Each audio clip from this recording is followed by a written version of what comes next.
It is now 6:39. We're going to reconvene to open session. I apologize for the delay. Item E, reconvene to open session. Item F, announcements of actions taken in closed session. Maria? Yes, the items that were addressed in closed session this evening were D1, student discipline, and which refers to the O section of our agenda. So for O1, student discipline, under Ed Code 48918, the action upon recommendation of student discipline, case 151605, on the motion of trustee Lorenzo Calderon Jr. and seconded by trustee Eric Ortega, the board voted unanimously to accept the recommendation of the expulsion panel in reference to the student discipline case 151605. Voting in favor were trustee Ciro Calderon, Eric Ortega, Lorenzo Calderon Jr., Priscilla Real, and Norma Aguilar.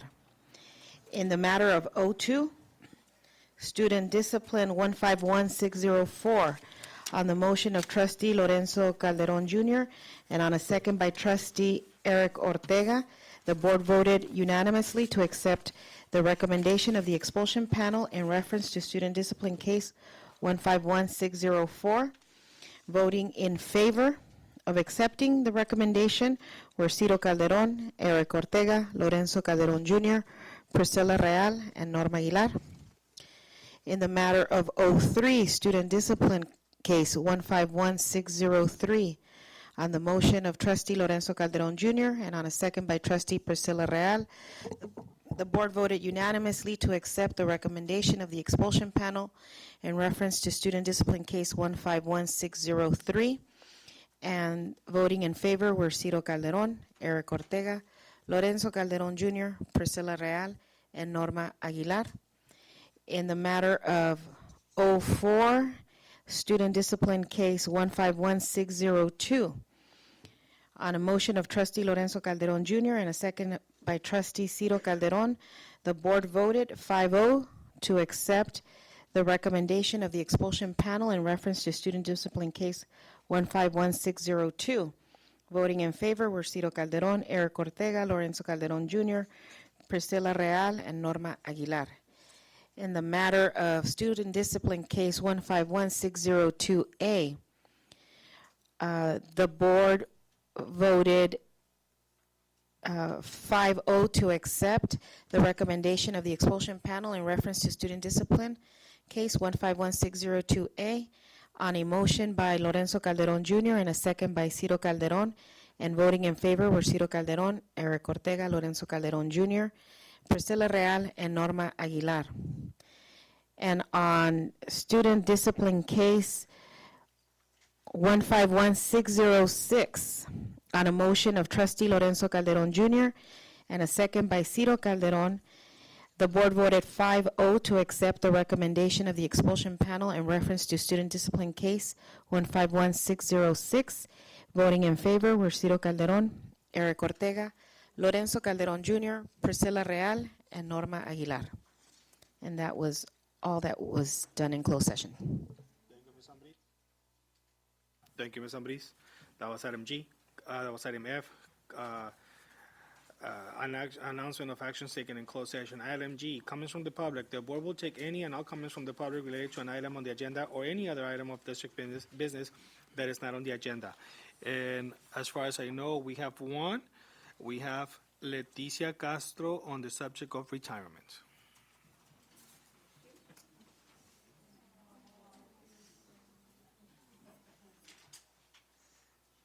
Good evening, gentlemen, ladies and gentlemen.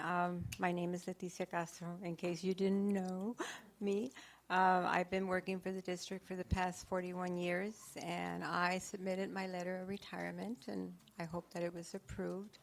And I am just here to say thank you for the 41 years. It was quite an experience because I didn't think I would be here that long. But I met a lot of, over the course of my 41 years, I met a lot of awesome people, students, got to work with some great people. Mrs. Williams, Mr. Velez, and Ms. Tavares. Awesome group and awesome administrators. And so once again, I am just here to thank you for the past 41 years. And Norma, it's great to see you back. I hope you continue. And the best to all of you. And again, especially with the students, the best of luck with you and the students. Thank you. That's it.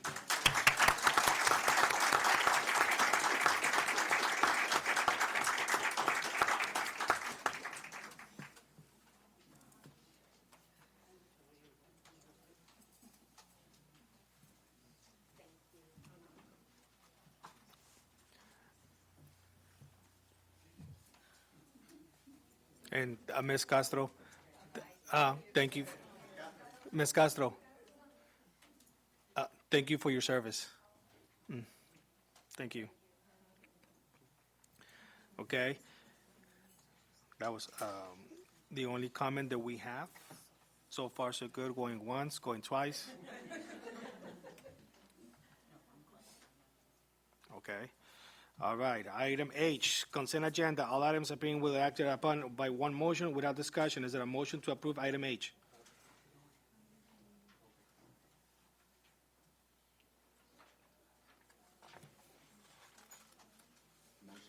There's a motion by Mr. Calderon. Is there a second? Second. There's a second by Ms. Real. If no more questions or comments, all those in favor, please signify by saying aye. Aye. Aye. Motion passes 5-0, voting in favor, Ms. Aguilar, Ms. Real, Mr. Calderon Jr., Mr. Ortega, and myself, Mr. Calderon. Item I, information items. Item I-1, Superintendent's Report. Maria. I have a very, very just brief status reports for the board and for the community.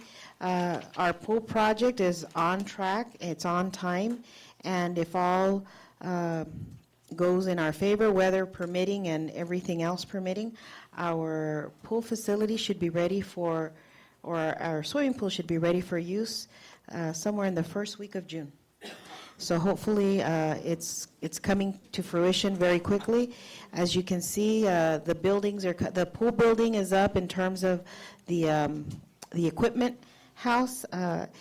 And I know that they were starting to tile the pool this week, so I don't know how far they've gotten, but it is an exciting project. And our community has been, I have to give a lot of credit to where credit is due, and the high school staff, particularly our security guards, our proctors, our crossing ladies, the crosswalk ladies, and our administrators, and I've seen teachers out there as well, kind of helping with the traffic when it comes to getting the kids in at school at the beginning of the day and at the end of the day getting them out. It's been an incredible challenge, I know, but the kids are responsive, and I think it's because they've got the adults setting the example. So it's been a great experience so far. I don't want to jinx it, so every time you say something's great, something tends to happen. And as you know, we have an interesting football field. There are no bleachers. The bleachers were torn down completely, both the visitors' bleachers and the home bleachers. And there's really never a good time as to when you can tear down football bleachers. There just really never is, because our football field is used pretty much year-round, whether it's football, soccer, track, etc. And so the best time for us to least impact our community is to try to get it somewhere where the summer is going to take the brunt. So unfortunately, our track team has been impacted. I hope they're forgiving of us. But we will have rental bleachers for graduation. We will have bleachers rented for both the home side and the visitor side. And as soon as graduation has passed, they will start with trying to get the new bleachers installed. We're hoping that we can get that process completed before the first football game. In the event that it doesn't get completed by the first football game, we're going to try to make some adjustments in our football schedule if possible, so that there will be some so that we have pretty much a brand-new stadium, and we're looking at a home side of 2,000 seats and a visitor side of about 1,000 seats. And if all goes well, and there's an item on this agenda for the board to take into consideration an all-weather track, I believe that we are the only high school, or one of the only high schools in the valley that doesn't have an all-weather track. So we'd like to see if the board would entertain us seeking bids in that direction. Little by little, we need to give our community and our community's children the facilities that they deserve, and we're going at it one chunk at a time. At that time, that's all I have. Thank you, Ms. Ambriz. That was our superintendent's report. Item I2. Association comments, ACT.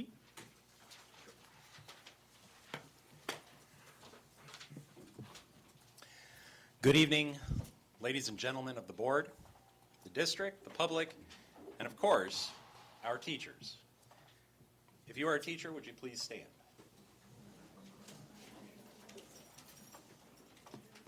Tonight, we, the teachers of Calexico, present to you, the board, our sunshine proposal for the 2016-2017 school year. It will be officially presented later tonight as part of the agenda, but as president of the Associated Calexico Teachers, I would like to report on it now.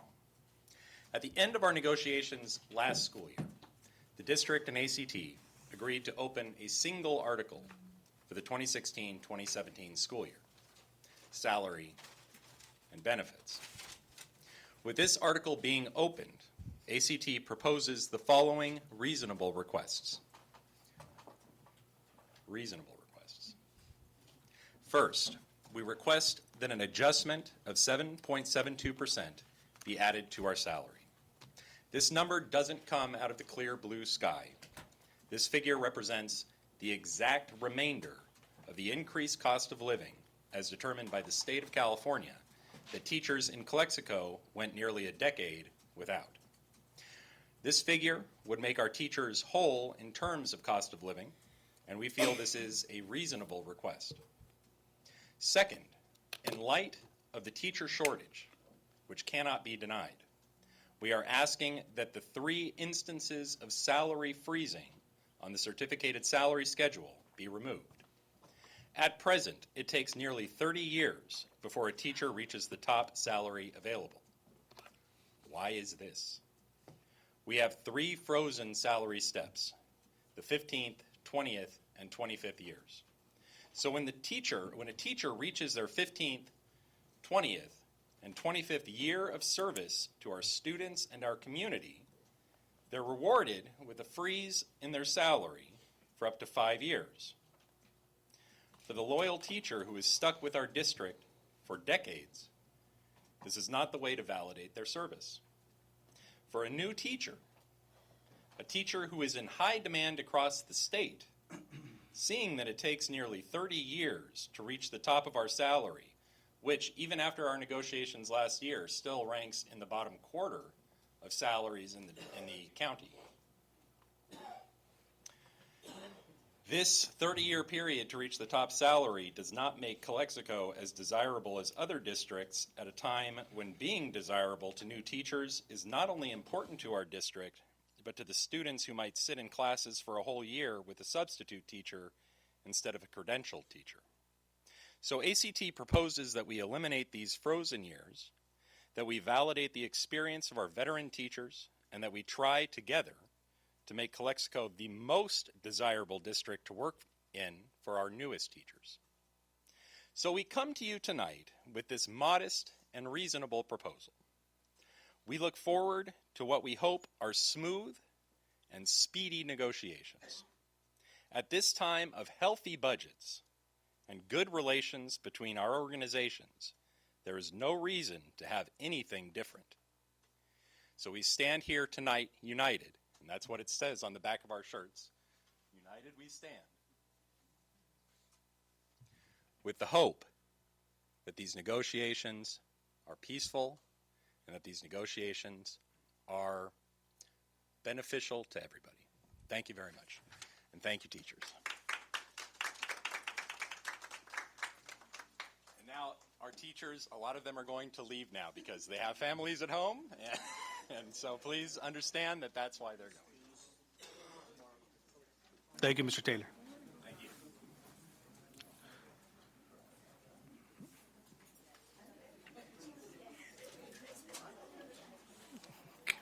Can I leave too?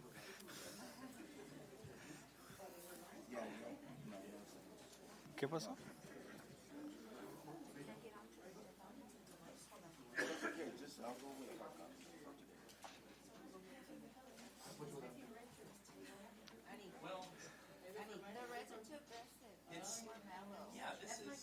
This symbolizes good luck in our negotiations. It symbolizes peace. It symbolizes water.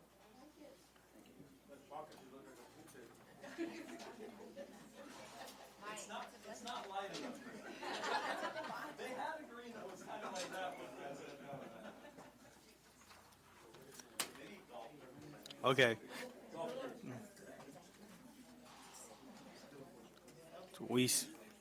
We seem to be having a technical problem with one of our computers, so we'll just take a... Are you sure? Are you sure? Yeah. Okay. Okay. It's a long agenda. Let's go. Okay. CSEA? Thank you.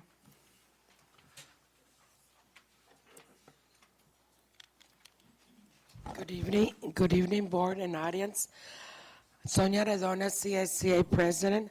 I want to thank you, board, for approving for the prior educators to be in Ontario. They went and they're back today. We allowed 6 of them. A conference that was put by CSCA. Last year, you also supported, so we're here to thank you on that. Also, I want to say that Classify Week will be May 15 to the 21st. On May 20, I am happy to announce that we have 19 administrators. Thank you, Claudia, for 24, and it's growing, that will be shadowing the Classify employees. They'll be going to the job site and participate. They'll be doing the job of a Classify employee from 8 in the morning until 12 noon, and then we're going to get together and CSCA is going to provide a lunch for them. I'm very happy to announce 24 so far. Looking forward. Thank you. Thank you. And those were our association comments from both CSEA and ACT. Item I3, pool update. Can you go on the website just so we can show some pictures real briefly? Yeah. Since the superintendent gave my pool update already. So we'll just show a couple of pictures, and I will add that we did have a pool committee meeting just this past Tuesday, and it was very well attended. We did have a couple of late arrivals by Mayor Kim and Mr. Finley, but they did show up, and we kind of, the district and, well, myself, on behalf of the district, I presented a letter to the city of Calexico regarding just the Measure H funding and the issue with that, and as it was expressed in the committee, that we just need some information, a definite, if the city is going to be able to contribute to the pool project, and we'd like to have whatever the response is going to be in writing, so that for budget purposes and we can move forward, and those recommendations can then be presented to the Board of Trustees moving forward. Other than that, we are proposing our ribbon cutting. Since we're really hopeful and we've been on track with the pool, we are hoping that our pool will be available and ready for use the first week of June. So we've been in contact with Senator Wesso's office and Assemblyman Garcia's office, and we're tentatively scheduled for June 10th, possibly about 9 a.m., since it will be hot at that time, for a ribbon cutting. So that's kind of a tentative date and time, and as soon as we have a solid confirmation from the Senator's office, then we will certainly calendar that for the board and invite the board to be a part of that. So that's all for the update piece, but I just wanted to show the board a few pictures of the progress. Can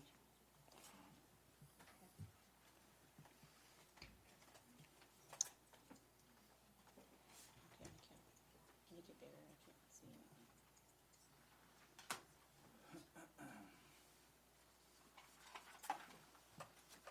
like the superintendent had mentioned, that we do have that's the equipment building going up, and it is just about all the brick around it is done. Now, these are some of the updates and the progress pictures, so just keep going, and you can, just some of the work as it continues to go. And like the superintendent had mentioned, they're going to start doing some of the tiling and stuff this week. So I'm just really happy that this project is moving forward, and we are looking for a completion date.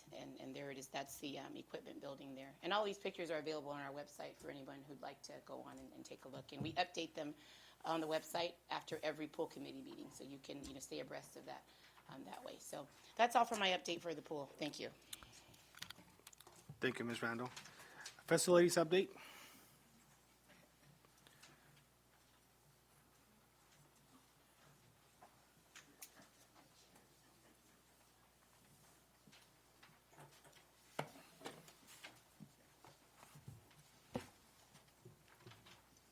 Good evening, trustees.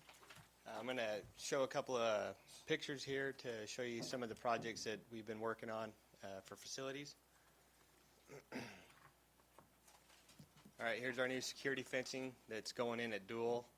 Currently, that project's at about 75% completion. Cesar Chavez, that one's complete.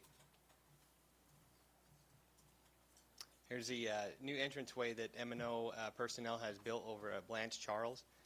Unfortunately, the doors are being powder coated as we right now, so they still haven't been installed yet. But the vendors assure me that they're coming quickly and they'll get them installed as soon as they get in. All right, the new security fencing over there at Blanche Charles to limit access to the back of the school there. The new shade structure at Kennedy Gardens. New shade structure at De Anza. The shade structure at Rockwood. Jefferson. And Blanche Charles.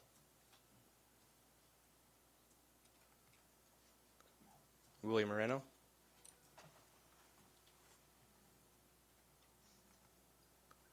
Okay, these are some janitorial security carts that we purchased for every single site for the custodians to be able to lock up their cleaning supplies so they don't grow legs and walk away or disappear, to help keep the integrity of our inventory and also help prevent students coming in contact with the cleaning solutions. Here's our new skid steer with all the attachments there in front of it. Again, we got the auger, the trenching machine, the 4-in-1 combination bucket, and the concrete breaker, which is going to allow us to do a lot of projects in-house and not have to outsource rental. There's our boom lift so that we can start trimming our own trees. Yes, we sure did. I believe we trimmed some trees in front of Kennedy Gardens with it. Works very well. The employees are very satisfied and very happy. Did they get the proper training? Absolutely. Okay. Yes. Good. Just for Calexico Unified School District. Yeah, we're not currently registered with DIR, so we can't really do that. And there's our new forklift that we purchased. Warehouse individuals are very happy with that. So I thank the board for approving those items. Thank you. And that's it for the slideshow. I have a few talking points that we need to discuss that are going to end up showing up on a future board agenda. And those talking points are over at Kennedy Gardens preschool area, the playground area out front. It's currently the sand over there is contaminated with the cat feces and stuff, so it's been secured. My team has gone over there and removed all the sand from the sandboxes. I've received quotes on what it's going to cost to fix it properly, and it's $160,000, $160,745.53. So I'll be bringing that quote. It's a piggybackable quote, so we don't have to go out to bid, so we can get this problem solved fairly quickly if approved by the board. So that'll be coming up on the next board agenda for approval. For the Kennedy Gardens? Yeah. Yeah, so the playground area there in the preschool area, that's where you take that back entrance in, you know where it's at. So there's a feral cat problem in that area. And we've reached out to the city to ask if they have the animal traps and stuff to help mitigate the feral cat problem. And they're not, they don't have the resources to do so. So my recommendation is to remove the sand and put one of those pour-in-place, rubberized, approved fall zones around the play equipment.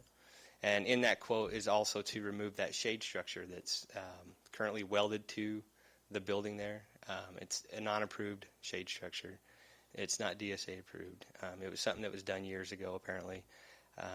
But there's multiple poles that the support poles that hold that thing up that are right inside the fall zones of the play area. Huge no-no.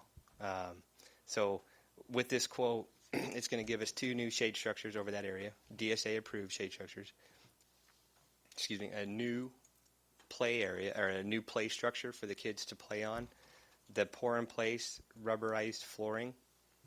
And in the other section where we do have a DSA approved shade structure, we're going to remove the sand there, put in the pour-in-play rubberized fall zone, and remove the swings because unfortunately those swings don't meet standards. They don't have the proper fall zone area around them. So I've been working with the site administrator over there, Ms. Flores, and keeping the kids off those until we can remedy this. And I hope to do so at the next board meeting. A couple of board meetings ago, the question was asked about our HVAC situation and not repeating last summer's events where we had multiple HVAC units fail simultaneously, costing the district a lot of money. I don't think I need to say the dollar amount, but it was a lot. Currently, right now, we have 4 HVAC technicians at M&O. 2 of those are out on workers' comp right now. So that leaves me with 2 HVAC technicians. I've been working with Miss Esther to test and get a pool of subs. So I believe we have 2. And that was on the employment report. But even with 4 HVAC technicians, we still have just shy of 700 AC units here in the district. With the amount of aging equipment that we have, and with the little amount of help that I have to fix those, preventative maintenance is kind of a far reach for us. It's been the fill and go, put a quick fix on it, and move to the next one so that we can keep these things running. Is what I propose, and I've started talking with Ms. Randall on this, is looking for outside help to do the preventative maintenance on these. Because even if I were to hire 1, 2, 3, 4 more HVAC technicians, I still think that the amount of HVACs that we have in this school district, you still can't cover that. You're talking 2 hours per AC unit for a proper preventative maintenance. And I just don't see that happening with 4 technicians, 2 currently. So we started reaching out to HVAC companies, local companies here, seeing what they would charge us to do a preventative maintenance, your general wash down, your filter changes, your belt tightenings and stuff, keeping our HVACs running at optimal level. And their range is anywhere from $55 to $60 a unit. So if we were to do it semi-annually, it would cost roughly about the same as 1 HVAC technician's salary and benefits. So that's something that I'm proposing. If it's something that the board wishes to entertain, then I can get more quotes, more solid quotes, and bring them forward. Excuse me. So that's just FYI. It'll be coming to the board soon. We're also going to be looking at laser leveling the football field. We're getting a new grandstand. You know, it'd be nice to have the field leveled and looking pristine. With that, we would like to resod it. Now, I had a meeting this morning with Mr. Abadi from Abadi Agricultural and Farms, and he's willing to donate his time and his equipment to laser level it for us for free. He also said that he would install the new sod for us free of charge, as all we have to do is provide the sod. Excuse me. I got a quote for that, and that's roughly just under $40,000 for new sod from curb to curb. That's the play field, the end zones, the sidelines, the whole thing. And that's the sod that comes on the big rolls, not the little pallets that you get at Home Depot that can cause the ripple effect. It's the large rolls. So that too will be coming to the board soon with quotes to be approved if that's the wish. Also, I'm getting a lot of requests from sites for more portable classrooms. Our student body is growing, our teacher staff is growing, but our facilities aren't. So that's another thing that we'll be bringing to the board for future approval, is to purchase or lease new portable classrooms. So that's all I have for facilities update. If there's any questions for me. Jeremy, I think given the problems that we had last year, well, before we ended last school year with the AC units, I think it should be noted that we have to do whatever we need to do in order to make sure that those ACs are properly serviced and that work so everybody can have a comfortable learning experience in this 120-degree weather. So do whatever you need to do. Of course, you have to work with Maria and make sure that we have what we need, and we do. Huh? The CSCA, who's going to contract that? Well, but Maria will take care of that. But ultimately she's the one that. We will be working very closely with CSCA Yes. on this matter. Thank you. So, and that's why when he mentions something like that, I keep looking at Esther. Okay, so I don't know if you noticed that. I keep looking that way. Yeah, I kept looking that way. So, but we need to do whatever we need to do. Okay. Yes, sir. As we say, as they say in the military, the more you sweat in training, the less you bleed in battle. Yep. So, the more we do preventive maintenance now, the less we're gonna have to work if the units break down. So, I think we're on the right path, but take care of business. Roger that. So that's Will for do. me. Board. Okay, so that's Thank you. making my glasses on. Facilities. Insurance Committee. Mr. Gonzalez. The more you sweat in training, the less you bleed in battle. Evening, trustees. Just a quick report on the Insurance Committee. We met on March the 15th here in the boardroom. We have been discussing how we've been going out to market, and it's very extensive and a lot of work going into it. But happy to report that the committee, which we have representation from ACT, CSCA, and the district, making a recommendation to move forward and keep Anthem Blue Cross. They did give us a pass this year, which means it's a 0% cost when it comes to the 16-17 school year. And so I want to say that it's been great working with the associations, and I'm glad we were able to bring a recommendation and move forward with Anthem Blue Cross as our health coverage at this point. Thank you. Mr. Gonzalez, I believe that our experience with Anthem Blue Cross has been a good one. It's been excellent. Okay. Yes. And I think our members, all personnel do like working or having that coverage. They do, and one of the biggest benefits that we see is, we've been with Blue Cross almost 60 years. One of the longest-standing customers that Blue Cross or Anthem Blue Cross has. So when it comes to leverage, we have a lot of leverage. We don't belong to any particular pool, and so because we buy directly from Anthem, and we have such a long history with them, it puts us in a good position. So, Thank you. Thank you, Mr. Gonzalez. thank you. That was the Insurance Committee. Metro J Committee.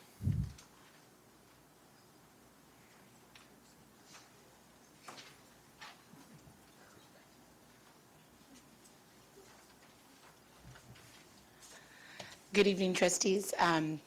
So this is a little bit new. This is, I think, our first time we've been on the agenda for a Measure J committee. I just want to inform the board that we did have some Measure J funds, a little over $630,000 left of those Measure J bond proceeds. And I was tasked with recreating the committee. We had 5 vacant seats on the committee. So the district ran an ad every day for the last 2 weeks to solicit members of the community to participate. And I want to thank the IT department for assisting me with an app that they created online so that our community members could easily access online and fill out the application. So I'm proud to report that we did receive 6 applications for community members to be a part of the Measure J committee. I'm still going to be reading the committee notes as to how we are going to select those members, but we did notify each of the 6 candidates that we'll have some further instructions for them for next week. So with that being said, we'll be conducting, going by the guidelines of selecting the committee members, and we hope to have our first Measure J meeting in quite some time this month and have something to report on our next committee update for the board on next month. And I believe that the committee is part of what the bond, one of the requirements that the bond called for, right? That is correct. It is a requirement. That is correct. Thank you. And that's all. Thank you. Thank you.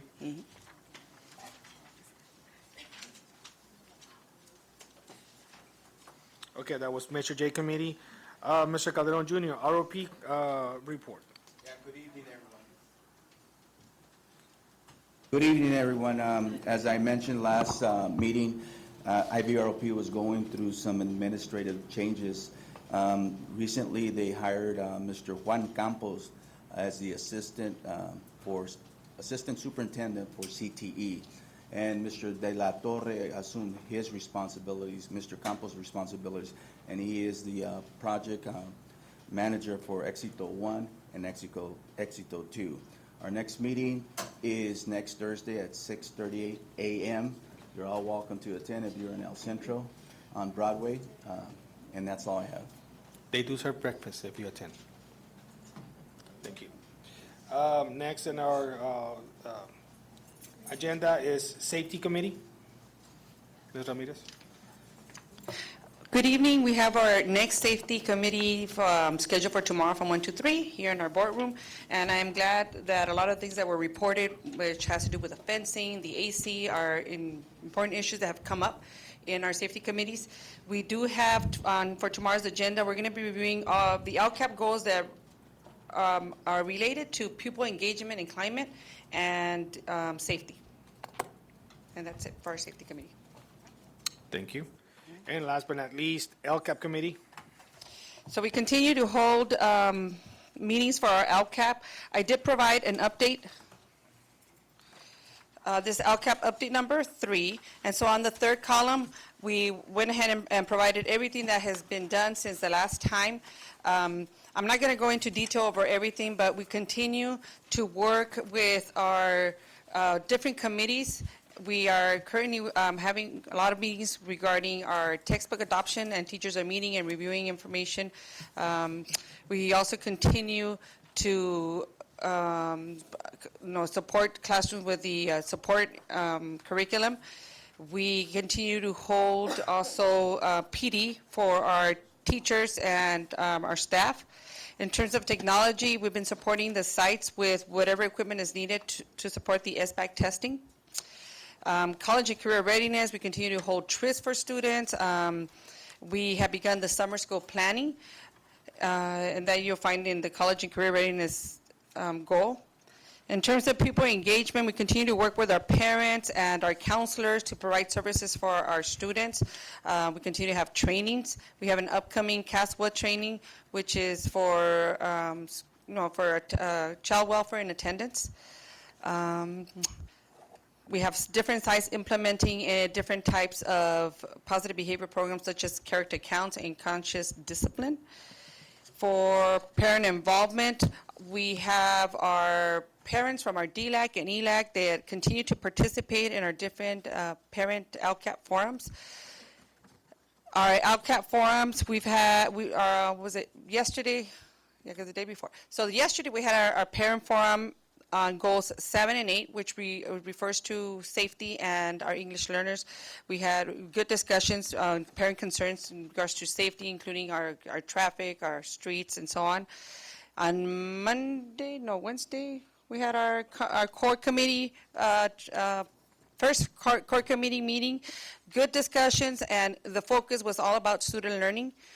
We looked at input. We have input from all the stakeholders, and we laid it out in the table, and as we go by goal, we're reviewing everybody's input and trying to see what we have right now and combining possibly goals because there's a lot of overlap. So we will continue to meet. Our next meeting for our core committee is on Monday, and then we have the following Monday too, and start developing our draft, and we hope to present a draft to our parents on April 27th.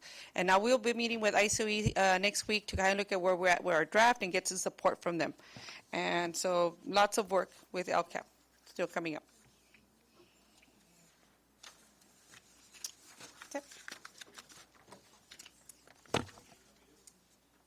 Thank you, Ms. Ramirez. That was item I. I3, updates. Item I4, board reports. These are informational reports by board members. No action is taken. Ms. Aguilar.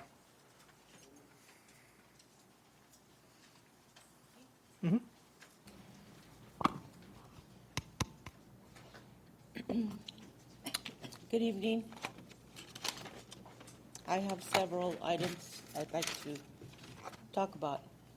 The first being the fact that I feel that the board needs to get information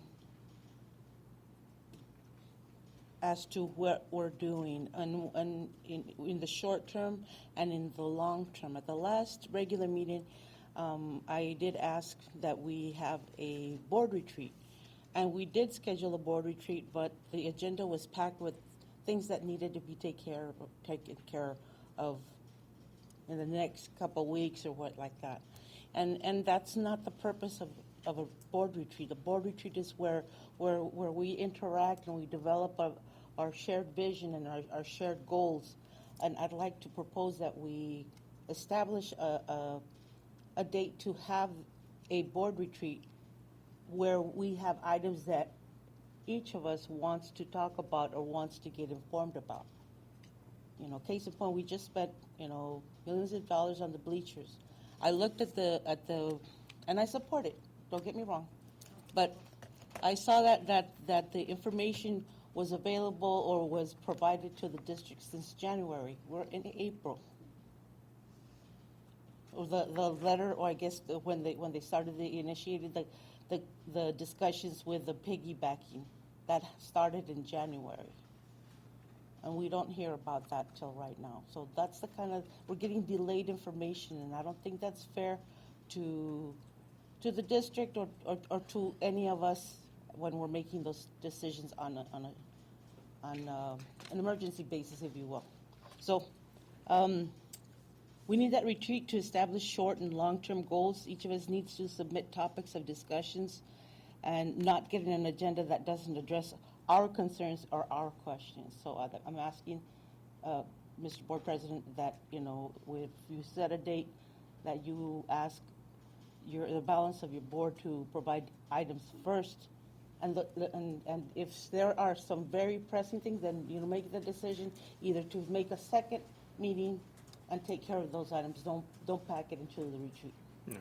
I remember a couple of years ago when we had a board retreat. Mm-hmm. Remember that time? That was about 3 years ago. Yes, yeah. So I'll talk to Oh, Maria well, okay. about that, about setting something similar to that. Okay. So, on May 15th to 21st, let us know what'll be happening so we can support and participate. Sonia, I'd love to attend any of your items. The same thing with Mrs. Taylor. I think we have the teachers' appreciation time at that time. Okay, thank you. I would like to find out, we have companies that provide tutoring services for our students. And previously I keep repeating myself when I say previously, but it is true. We don't know what the success rate is of this. How are we measuring, or how are those tutoring companies measuring the success of the tutoring for the students? Because I know in some instances they enroll, and even if they stop attending, they still get paid for that. So, how are we holding these companies accountable? If they don't have a proven success rate, then why are we still opening it up to them or accepting their bids to provide services? So, I'd like to have those numbers. The other thing is regarding the migrant program. I'd like to know what the number of students are that are receiving services. How are we providing direct services to those migrant students? Again, what are their grades? What are if they're not doing well? You mean like the success rate of the program? Yeah. Because if they're not doing well, then we should be having interventions, correct? And maybe that's something that the migrant coordinators and should And address. so that's what I'm saying. I'm not asking for a report right now. That's not fair no. to any of them. But I'm bringing some stuff up to you that you might want to consider for the board retreat. No, but I'm or thinking. getting a report. I'm thinking that is information that Maria should have on, at least on a monthly basis. Yeah. And she should give that information to us on a report. Yeah. On her superintendent's report. So in that same vein, I'd like to see what the success rate and the GPAs are for all the students in migrant, and the average. What's the ratio of students to personnel assigned to the migrant program? Also, in regards to, we just recently created a student wellness position, and what direct student services are we providing through that position? And the numbers of students served. Finally, there's a program that I was really pleased to hear about when I was off the board, and I think I was off the board. When they implemented using Naviance. Naviance is an advising program that it's not only just for counselors. Students can use it. And I don't know whether we've provided trainings or provided access to the students so that they can also play around and see how they can use this as a tool to be able to, get to college. I'd like to see that I know that counselors have been taking trainings, and it's sometimes hard to fit in stuff. But I think for it to succeed, and I think you approved it for 2 years, you've got almost a year, and I don't know that how much of the features they've been able to implement. So it's not just a tool. What I'm trying to get is not just a tool for counselors. This is something that teachers, students, and parents should have access to. And I think maybe that's also something that the board should see, because if we're having it's like having a computer that has all the bells and whistles, and all you're using it for is to listen to, Pandora. You see what I mean? You've got some teachers that are. I know some really great success stories that have been students that have gotten out to universities back east and up northeast. And why? Because there was a teacher that took the time to work with the student and reach out and teach them. Counselors aren't the only people that can help these students with this program. So I'd like for you to, because I'm familiar with it, but I think for the board and for teachers and parents and students, because if you're going to get something out of this, you need to have as many people having access to it, okay? And that's my report. Thank you. Thank you, Ms. Aguilar. Ms. Real? I have nothing to report right now. Nothing to report. Mr. Calderon Jr.? Good evening, everybody. I'll make it short. I have nothing much other than thank you for being here this evening, and also remind you that our AR bicycle giveaway is coming up this May. We're still accepting donations. It's gonna, we have 7 elementaries that we'll be going to and actually giving the bikes away to the top breeders. So keep it in mind if we're still accepting applications, donations. We already have funds for this coming up bike giveaway, but we'd like to continue it. And hopefully our numbers and our rating scores will reflect that, the challenge that we put out there for our kids. And that's all I have. Thank you. Thank you, Mr. Calderon Jr. Mr. Ortega? Good evening. I wish what I have to say is positive. Unfortunately, it's not. I attended a council meeting on March 15th where there was a presentation that was given by Urban Futures, who pretty much structures bonds for the city of Calexico. In that presentation, he mentioned that one of the council members asked him how the pool bond was doing, the pool bond that we need to build the pool. It's for $1.4 million.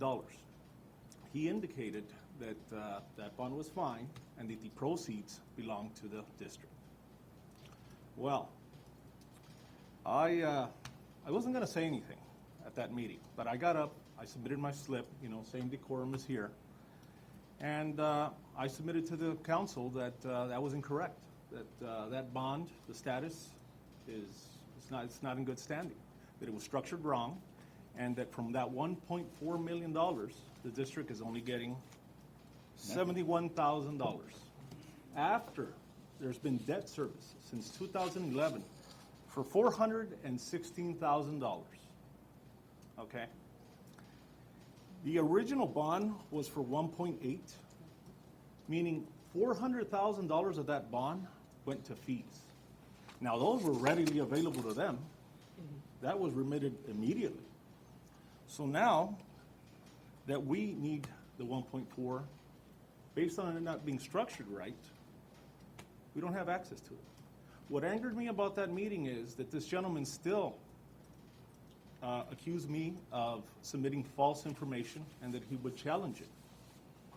He indicated that he had had numerous conversations with district executives who were here, and that was not true.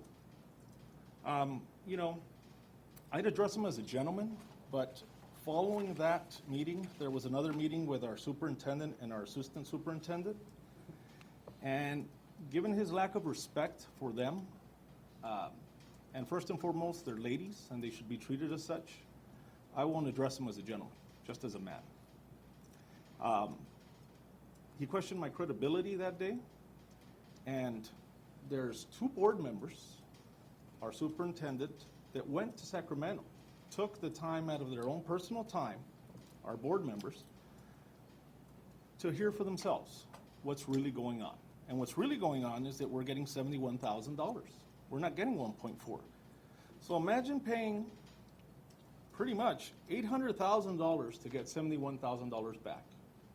And the name of this company that put this bond together is Urban Futures. They're the parent company of ISM Advisors, who was here earlier, I believe this month, to give a presentation to assist us on our future bond needs. I mean, the audacity. So, in closing, the only way I can describe the situation, in the loan world, it's pretty much predatory, usurious, and unconscionable. Thank you. Thank you. Thank you, Mr. Ortega. And I would just say, just to piggyback on that unfortunately, what we are facing right now is that as of today, and Ms. Randall, you can correct me if I'm wrong, but no. Um, uh, don't do it. We are carrying the whole burden of the pool. Okay. Is it a bad thing? No. We're going to have a pool. We decided that we will build a pool, and that pool will be built, will be constructed, and it will be ready by first week of June. Okay.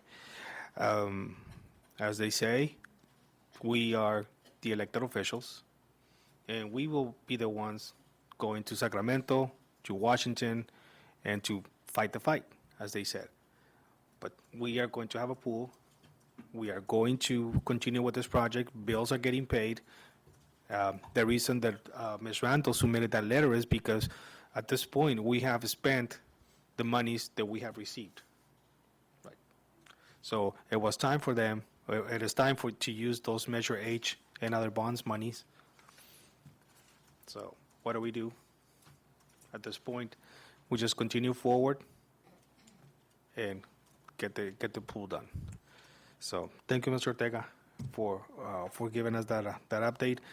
We just went to the city council meeting last week where Ms. Randall spoke regarding this issue, and I honestly cannot say what is it that I see happening. Some people are saying, yes, we have the money. Some people say, no, we don't have the money under Measure H. However, we're not going to stop and wait until they decide what is it that they want to do. We need to continue with this project. We need to continue. We owe it to the people of Calexico. We owe it to our children. We are the only district other than Heber, if I'm correct, that doesn't have a pool. Does Heber have a pool? Okay, but so we are, other than that, we are the only other district in the county that doesn't have a pool, yet we are the biggest district in the county. So the pool will be built. Thank you. I want to thank our classified and certificated personnel for helping in the last 2 months of school. It's testing, something that some of us don't like to hear. However, everybody's working as hard as they can, and everybody has a job to do. And for what I hear, everybody's doing an excellent job, either preparing or actually administering the SBAC. So, good luck. I am the administrator of my school for the SBAC, so I know what you guys are going through. Good luck, and it can be done. And with the help of everybody in those schools, it will be done. Other than that, thank you. Thank you for being here tonight. And that's all I have to say. That was item I-4. Item I-5, accounts payable March pre-list. Members, do we have any questions? Ms. Ayla.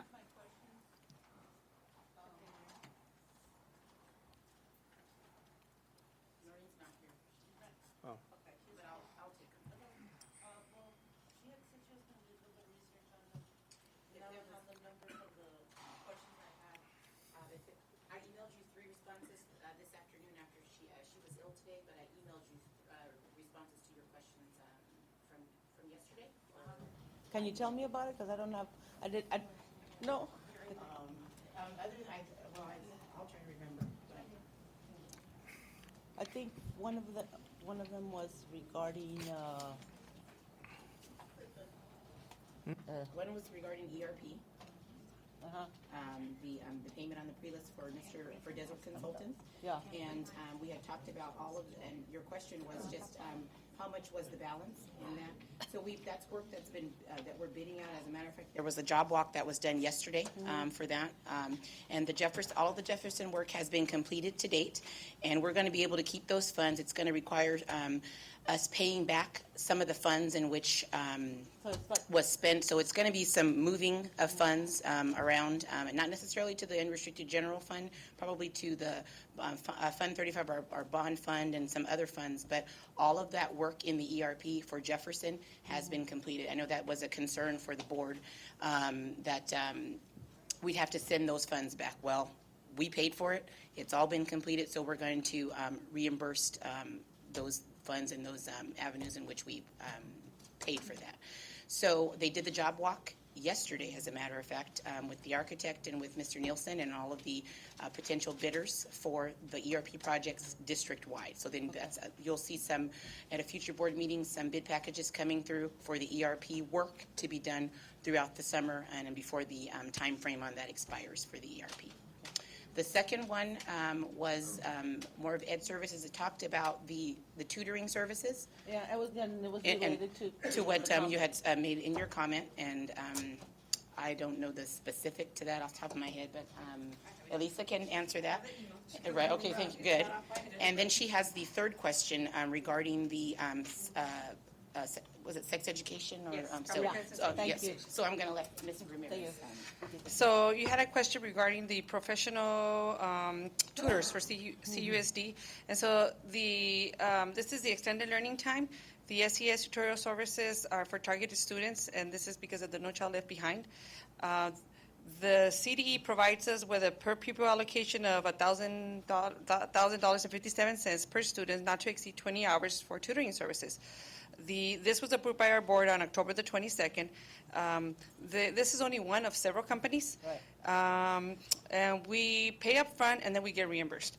The applications were open to all students. Students were approved based on the SBAC scores, and so we picked the students that are more at risk. Originally, there were 690 students originally approved. Some have dropped out. So currently, we are serving 678 students. Okay.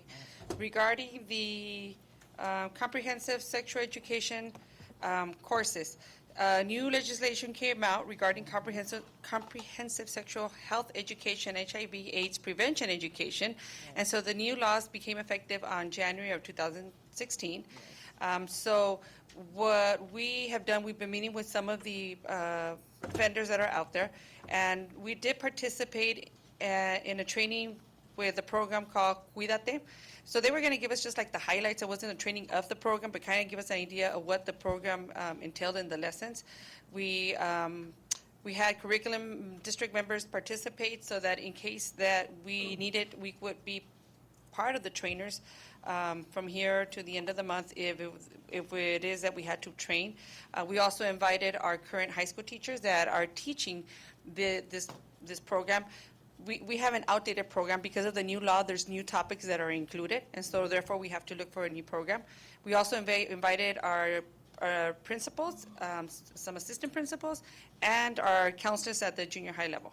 And so we attended the program. We saw the training. Right now we're at the stage where we told the principals to meet with their teachers and start having some discussions in the planning if this is a program that they wish to adopt. Whatever program we wish to adopt, we're going to go through some trainings, and then we're going to look at the rollout. For the high school, it's not as difficult because just by talking to Mr. Brian Wong, he says that most of the old stuff is still valid, so we would just have to do that, like what he assumes would be maybe 1 hour to address the ones that haven't been addressed based on the new law. But for the junior highs, we'd have to do like a bigger plan. And then we also have to determine what parts of those components as a district we want to do at the junior highs compared to what we're going to be doing at the high school. So we're having those conversations already. Thank you. Thank you, Ms. Ramirez. So that was I-5, accounts payable March pre-list. And before we go into item J, we're going to take a 5 short-minute break. Thank you. We'll be back at 7:50. Thank you.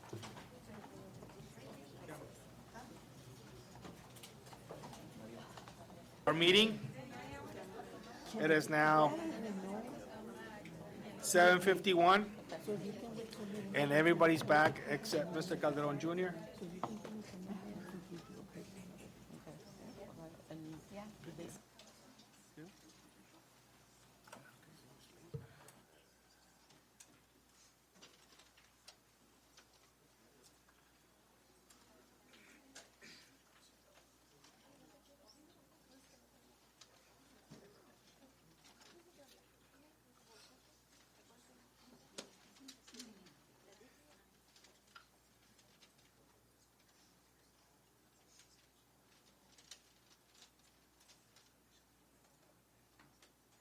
Everybody give him a hard time when he comes back, okay?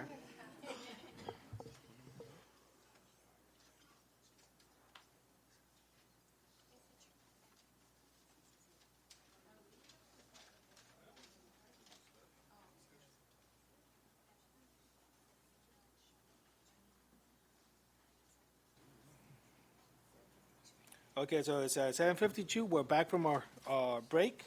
Item J, discussion possible action. Item J1, creation of a co-principal at Calexico High School 9th grade campus. Maria?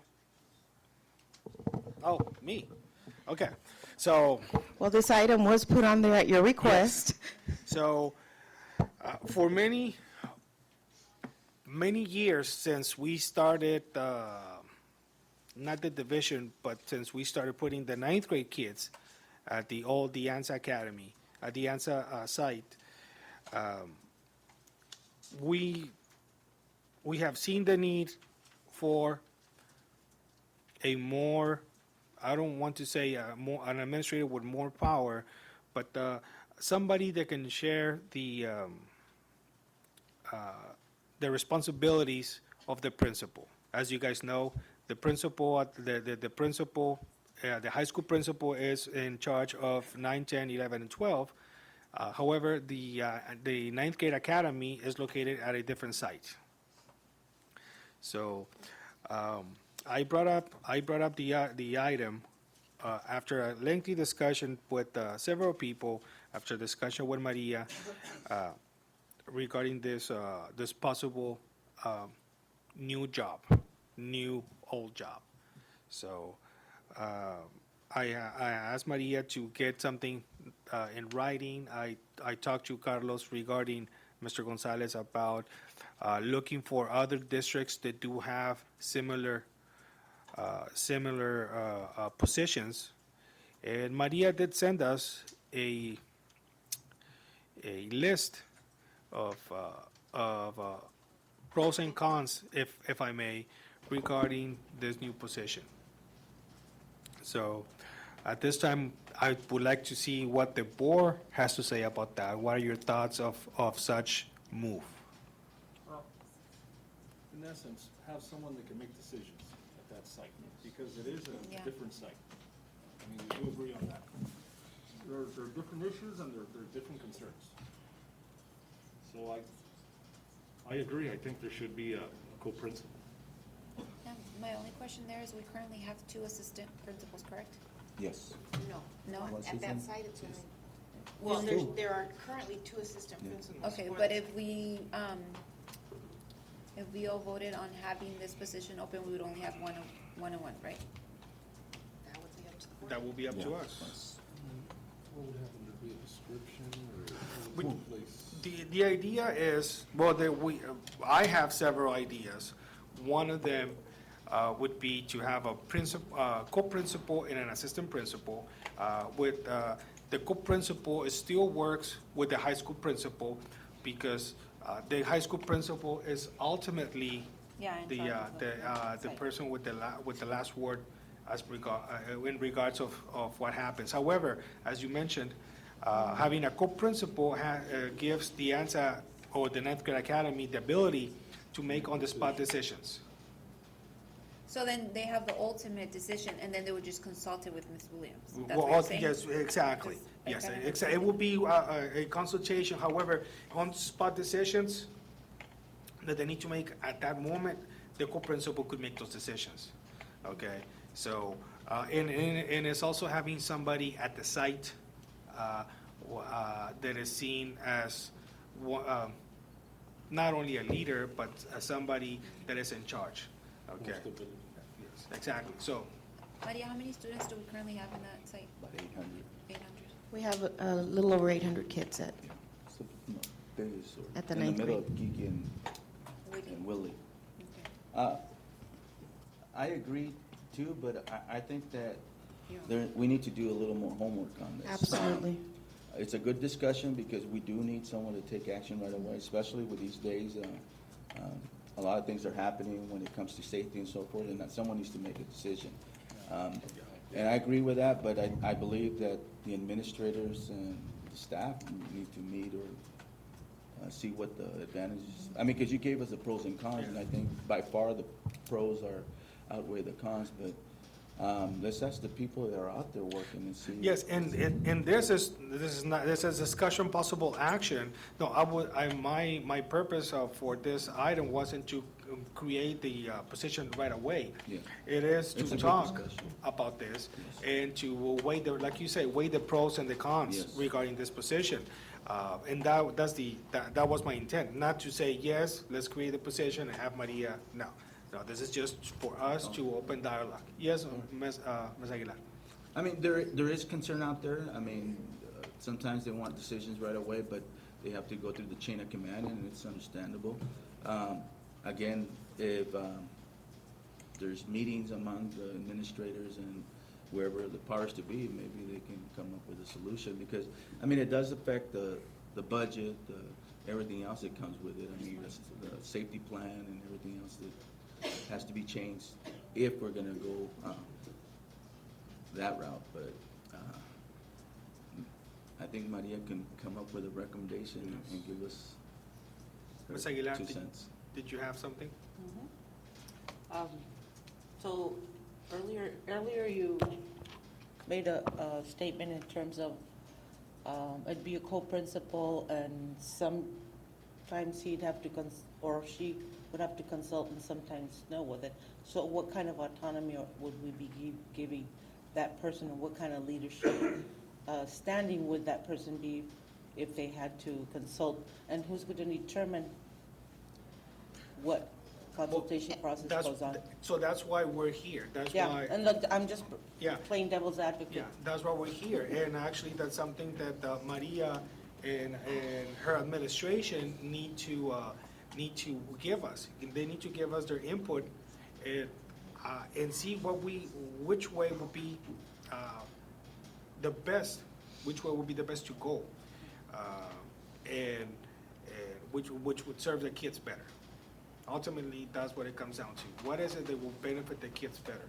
Having a co-principal or having a not a vice principal, but My caution to the board on this matter is that Calexico High School in its entirety, from grades 9 through 12, has worked extremely hard the last few years, and it's been a painful struggle. I'm not going to diminish it in any single way. It's been a growing pain. It's been the challenge of, and I don't like using the term, but of, does a site believe it's the stepchild of the other, et cetera. And I've heard that. I've had conversations with different staff members from both sites based on that. What I caution the board on this is that it has, Calexico High School 9 through 12 has worked together to collaborate. And I don't want to diminish any of those efforts. And the De Anza campus, and I'm just going to use the word De Anza the name De Anza at this time, because that's what we recognize as a location, has in its most recent history of maybe the last 15 years been reconstituted probably 5 different times. And I caution us into another reconstitution without a clear plan, without a clear vision of what the expectation is. If we, and I shared it in the notes that I provided with you on my pros and cons. I think that the pros can far outweigh the cons when you do have someone that, Ms. Ramirez, that Ms. Delita, that Mr. Taylor, any of the teachers can go up and say, Ms. Principal, Mr. Principal, I need help, and I need it now, and I need it from you because I'm coming to you, and that person can address those needs immediately, not having to say, hold on, let me go check with Ms. Williams. So that's fine. However, and I say caution because I do believe that Calexico High School 912 needs to be kept as a single entity in terms of what its single plan is, in terms of what its WASC is, in terms of what its safety plan, even though we would have like a sub-safety because you have two different sites, in terms of what its Title I is, everything, because its school site councils, I do believe that there's room for creating, being strategic in how we plan it. I did have a brief conversation with Ms. Williams about it. I shared with her my concerns of the pros versus the cons, and she listened to me, and she provided to me what she believed the pros would be, what she believed in her eyes might be a con. But whatever happens, it has to be a strong person that can dialogue with her and work with her collaboratively, even though they will have two separate functions, and so I just want us that before there's an approval of such a position, that it is well defined, so it is not something that has been developed in a haphazard manner, that I caution us to not create a position for someone that will, instead of helping the situation for Calexico High School's 9th grade team to continue towards being successful, because the 9th grade has been successful in spite of the crazy limitations of leadership that we've imposed upon it. Okay, so I'd rather us make sure that it's well defined, that it's not haphazard, that we know what we want, what we expect, and that we are willing as a board and as a district to provide both the Calexico High School main campus principal and an associate principal. I don't like using the word co. For whatever reason, it's an associate. They are working together. They're associates.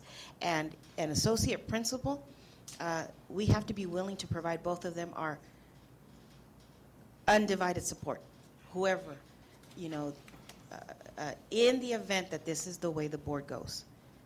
And that's my 2 cents, if anybody wanted it. So maybe this is a good item for our retreat then. Absolutely. Okay. So, moving on.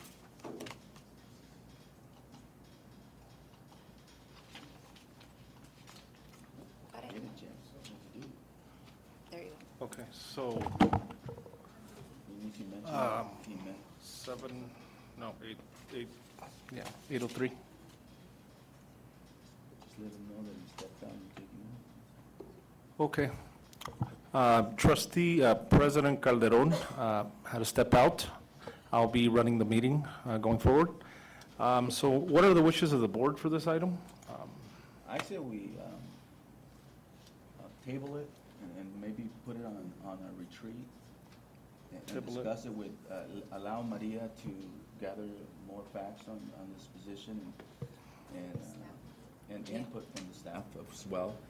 And I think we'll be okay. I mean, we could go either way, but I believe that we're all on the same page where we need someone that can make decisions, especially life-threatening decisions, that if it's, they need to make them, they make them, and so forth. So, yeah, I'm good with that. Yeah, I feel the same way. I feel that site also needs somebody there, but however, we do need more, more thorough and explaining, like, what it's gonna, I'm sorry, I'm under the weather, what it's gonna entail as far as the position and stuff like that, so. But I'm on board with that we do need somebody there. Norma? A retreat? Yep. Somebody's, if we could add it to a future retreat. So no action will be taken on this item. Moving on to action items, consideration and/or approval of the following items. K1, memorandums of understanding between Aurora High School and the following organizations: Calexico Baja Runners, Desert Valley Bandits, Republic Services, Calexico Rotary Club, Calexico Chamber of Commerce, City of Calexico Animal Shelter, City of Calexico Library Services. Ms. Ambris? Yes, these are service organizations and civic organizations that obviously help out throughout our local community and valley-wide community. And they have a very close relationship with Aurora High School.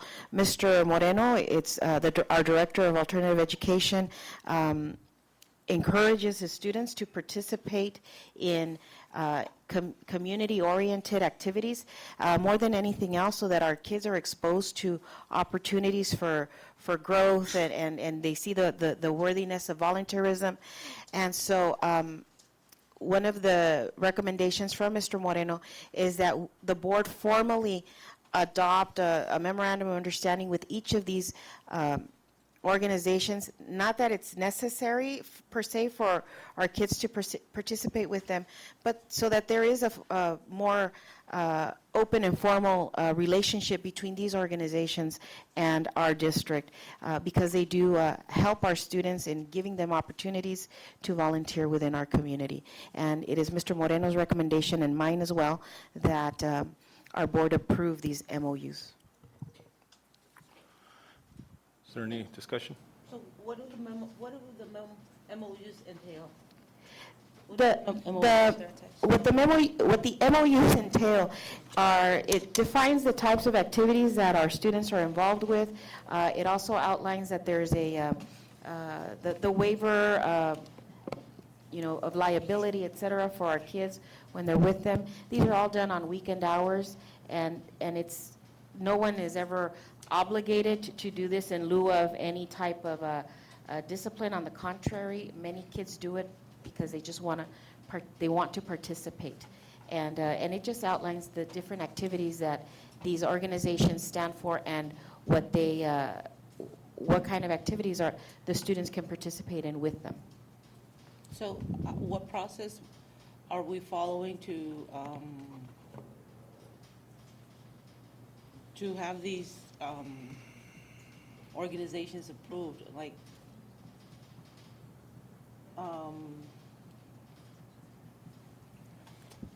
Well, I'll clear it up for you. Thank you. We have some of these organizations that have fundraisers that involve alcohol and adult beverages and everything. Are we going to allow our kids to go to these functions and be around this environment? No, or are we gonna be limited? the functions that these students are involved with are more community cleanup activities. They are functions that are done during day hours, Okay. and they are not allowed to do anything that has anything to do with alcohol, drugs, Well, that's smoking, et cetera. specified in the MOU, correct? I will double check. All right, Okay, I make will sure double that, check. I mean, I'm good with it because they've been a lot of help. The kids have been a lot of help with Relay for Life and so forth. And it's important that they get involved because it helps them out if they want to go to university or something. And if I'm not mistaken, most of these, at least 3 or 4 of these organizations have provided scholarships to Aurora High School, from Aurora and Calexico High, but specifically to Aurora High School students. At every graduation since I've been here as superintendent, I've been aware firsthand that at least 3 or 4 of these organizations provide scholarships at graduation to Aurora High School students. And I do appreciate that. I know that, and I know a lot of this. But the reason I'm asking is because if you recall, a while back, we had a situation where we were having little league or t-ball practices on campus, and then the organization was asked that they weren't allowed access because parents of those kids were coming on there, and we don't know who those parents are and so forth. You see what I mean? And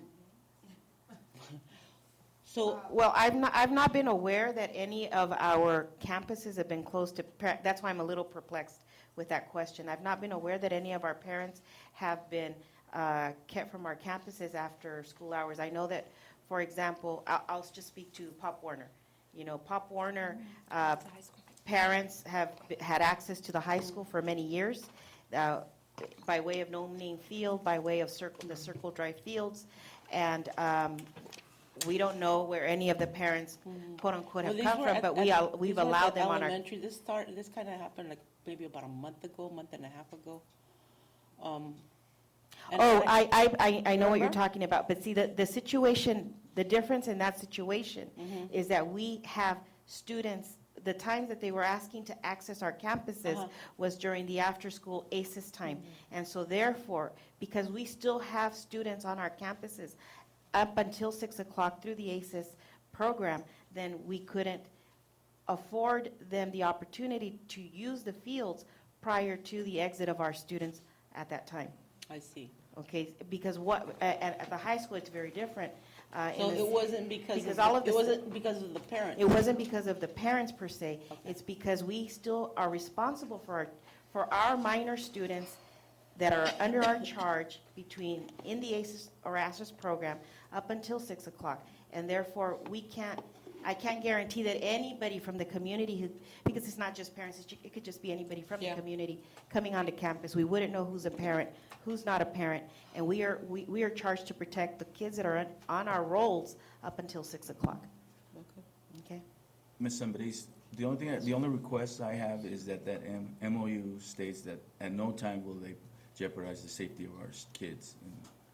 And if you can, in bold I will letters make or sure it's whatever. there, and if it's not there, I'll make sure it's in bold Yes, letters. and I'm good with it. I think the kids enjoy this, and I motion to approve. Second. Motion by trustee Calderon Jr. to approve, seconded by trustee Real. All those in favor respond by saying aye. Aye. Aye. Aye. Motion passes unanimous. Moving on to K2. K2, agreement between Landmark and Calexico Unified School District for professional services for the Calexico High School pool facility. So this item is on here. Landmark we have a contract with Landmark that was dated in 2013. That's our original contract. Since then, our pool facility has gone through some changes, and the pool had to have been rebid. We had to rebid it, and as such, there was an increase in testing and inspection. In our original budget for the pool, there was, I believe, $279,000 that were set aside or allocated for the testing and inspection services that could come up that were DSA required. Because there was a rebidding done, that also increased how much has been spent on the testing and inspection. There used to be a limit of $34,000, even though we did allocate $279,000. There's an additional, I believe it's $125,851. It is recommended, I recommend to the board that we approve this. These are DSA required inspections and testings that have to take place. It's not we don't have to allot any additional monies to the budget for it because it was already budgeted up to $279,000. So we don't have to put any more money into this budget. It's just to allow us to be able to direct our business staff to cut a warrant for the appropriate amount in excess of $34,000. So in a nutshell, this agency is already working Absolutely. at the pool site, correct? They're already with us, yes. Okay, because okay, I hope so. They're already with us. Just like no additional. They do part of the Okay. testing and the All inspections, right, I hope yes. that we're not start inspecting now in terms of. No. Okay. Motion to approve. Second. There's a motion to approve by trustee Real, second by trustee Calderon Jr. All those in favor, please respond by saying aye. Aye. Aye. Aye. Motion unanimous. Moving on to K3, agreement between Lori A. Hill and Calexico Unified School District for consultant services for the LEA Medi-Cal billing. And so every year, our district has to do the billing for the Medi-Cal, that's what we call the MA, et cetera, for the programs through special education. Anything that has to do with Medi-Cal billing. This year, we want to go with Lori Hill. Her firm can provide the services, and it's the opinion of the district that we will actually be able to generate more revenues through going with her as our medical biller. And it's our recommendation that This is renewed on a yearly basis. it's a yearly thing Okay. and not to Motion. exceed 16,000. Okay, so motion by trustee Calderon Jr. Well, I do have, I motion to approve, but with. With discussion? How much were we paying the other individual?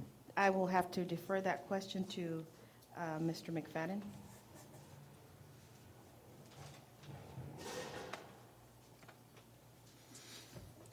Hello. Hi, how are you?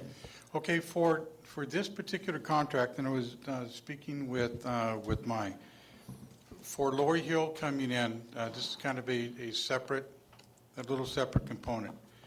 The district bills both for what is called the LEA billing option, as well as what used to be the Medi-Cal Administrative Activities, or MA. The MA program in and of itself has changed structurally and is going by new acronyms and a completely different type of methodology for services. So previously, we've had a vendor since the inception of the program, which has been probably 25 years or so.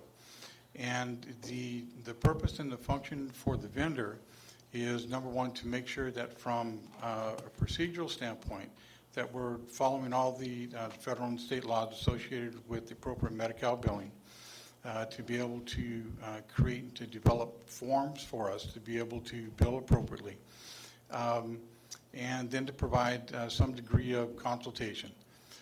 The current vendor that we have did a very nice job at the inception of our interaction years back. Probably for the past 4 years, the customer service component has really dropped, and we have not been able to get the service and assistance that we need to kind of update and kind of upgrade what we're doing. So for next month, I'll be coming back with a recommendation for a company out of the California School Board Association to take care of the primary coverage for those two elements. For Lori Hill and the assistance that I need is probably twofold. Number one, for the billing standpoint, for the LEA billing option, we provide services that could be speech and language, occupational therapy testing, a number of different components. We have the ability to submit invoices in terms of the work that we've done. We don't know the percentage that we'll receive for that because it's just based on Medi-Cal eligibility. We've hired additional individuals. We have the new counselors that we have on board. Many of the counselors, given their not only their credential but their licensing, that they're able to bill under certain type of circumstances. We'd like to have Lori come in to kind of help us fine-tune the procedures that we're using for that billing component for the new staff. The other two components, one is transportation. We do have the capacity to bill for transportation. We've done that inconsistently, and that one is a completely complicated component, and Lori has knowledge in that area, as well as this other component. It's called targeted case management. Big word, but essentially the targeted case management are IEP or the special ed component activities that we do naturally. It's an issue of just recording them to be able to submit for reimbursement. So I need some assistance with those three areas in the interim of going with the new company. In terms of the other piece I was sharing with Mike, for both of the programs, it's built in for the capacity to retroactively bill for 12 months. So with Lori coming in, my primary goal is on the targeted case management and the transportation to be able to take a look, so we'll be able to bill for this complete year, going back to last summer, which will generate a significant amount of dollars for the district as kind of the primary, then have us set up for the beginning of next school year to roll. Targeted case management would be the same thing. Those would be activities that we can do during these next 4 months to be in preparation. And that's the request for this one, just to get the assistance for that. And in terms of the fees that we pay for her, 50% of the fees will be able to blend into the old MA program, and to basically kind of charge off those elements. So the actual cost in and of itself is negligible to the district. All right. Judy. I have no further questions. Thank you very much. Okay, sure. Thank you. Thank you. Any more questions? Thank you, Mr. McFadden. Is there a motion to approve? Motion to approve. Motion to approve by trustee Calderon Jr. Is there a second? Second. Second by trustee Real. All those in favor, please respond by saying aye. Aye. Aye. Aye. Vote is unanimous. Passes. Moving on to K4, food service agreement between Calexico Unified School District and ICOE/Calexico Academy for 2016 to 2017.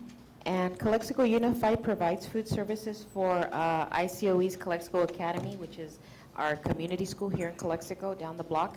It's a yearly agreement, and it needs to be in place so that CUSD can compliantly provide food services to the ICOE Academy. And it's our recommendation that the board approve the agreement. Motion to approve. Motion by trustee Calderon Jr. to approve. Is there a second? Second. Second by trustee Aguilar. All those in favor, respond by saying aye. Aye. Aye. Motion passes unanimously. It was Priscilla. What said it? We couldn't hear me. It's like I lose my voice and then. Moving on to K5, Avid Excel agreement for 2016-2017 for Enrique Camarena and Willie Moreno Junior High Schools. And Avid Excel is part of the Avid program that is recognized throughout the state of California. And Avid Excel is designed specifically to assist junior high school age students who are long-term English learners be better prepared for the 9th grade by improving their language skills. So it's a program for language improvement. And it's recommended that the board approve this agreement for both junior high schools. The fiscal impact is $18,275 out of Title I. Motion to approve. Second. Motion by trustee Aguilar, second by trustee Calderon Jr. All those in favor, respond by saying aye. Aye. Aye. Motion passes unanimous. Moving on to K6, report to the governing board regarding compliance with the Cal 200 settlement agreement for trimester 2. And as required by our Cal 200 settlement agreement, the district is required to provide the board assurances that we are being compliant or not with the Cal 200 settlement agreement. Ms. Ramirez has provided to me that the PE program in Calexico Unified for the elementary schools is compliant by way of the class schedules for PE at the elementary schools are compliant. The schedules are posted on the website and on the classrooms, as well as main offices. Each elementary principal has obtained the reporting forms as required from each teacher. The monitoring of the elementary programs have been conducted accordingly, and they're random. There's reports to the board that are done within 68 days of the end of the trimester, hence this report. And then the notices of these requirements have been provided to parents via letter, parent handbook, website, and district, school website and district website. So it's recommended that the board approve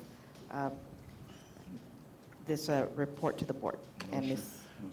Motion by trustee Calderon Jr., second by trustee Real. All those in favor, respond by saying aye. Aye. Aye. Motion passes unanimous.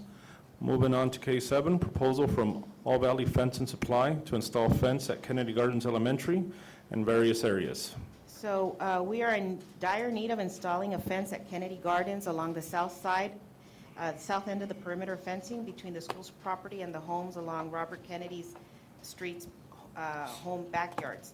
And this fencing particularly will provide privacy slats, which is essential for the security of our students and staff while on the school's playground. In the recent past, for example, there was a gentleman from one of the properties who was kind of baiting our elementary students into an argument and saying things to our kids, and He was threatening them. et cetera. And Mr. Calderon and I actually walked the grounds, and there are a lot of areas where the fence is separate. There's a lot of areas where our fence is their fence.